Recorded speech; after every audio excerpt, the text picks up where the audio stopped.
you get an opportunity to play a bad guy. Yeah. I know some people that are actors, they like to play the good guy. Some really gravitate. Like, I don't know why it seems like certain actors always play the evil character. Do you find that you enjoy kind of playing with the dark side a little bit? Yeah, I don't know how I feel about that, but I do enjoy flirting with the dark side a little bit in characters, We won't because, judge.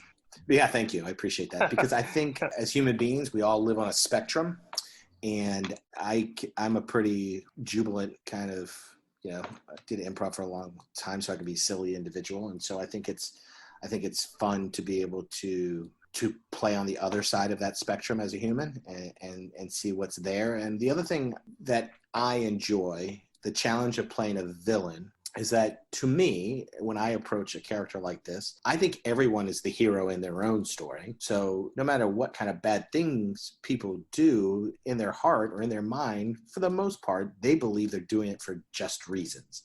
And so when I approach a villain, I like to approach it in the sense of, how can I make this villain likable in a sense? And then let the context of the story really define whether he is bad or not, or how bad he is. It's the context of the story. It's the context of what he's doing within the entire story that really kind of allows the audience to make their own interpretation of whether this person is bad or not. And for me, that's fun. It's fun for me to play with those tropes and play with those kind of historical character ideas, and maybe play against what people might expect. And that for me is fun and fulfilling. Because generally, if you're a good guy, people are going to love you. They're going to like you. But to make people like a bad guy, I think is fun for me. That's the rewarding part for me about playing a villain.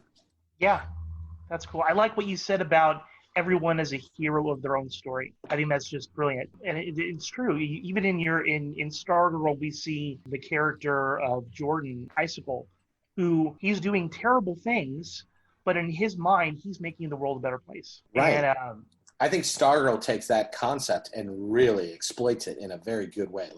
Because it's hard to, I remember in the table read when I was reading the script, I don't know if it's 12 or 13, but Dr. Midnight is reading the manifesto of the ISA. And she's like, they are trying to get rid of social inequality. And wait, they want to end, global warming. And then Our Man is like, Pat, are we on the right side? It's really cool how they do that. And obviously the audience gets to decide, well, how far will you go for perceived goodness, right? Do the ends justify the means in all cases? And that's I love the question when Icicle in the end of the season, he's like, so many people every year die from cancer. I could cure cancer forever, but kill that many people. I would do it. That's one of those questions. It's like, would you really do it? That's a big question. It is a big question, right? Especially during these times.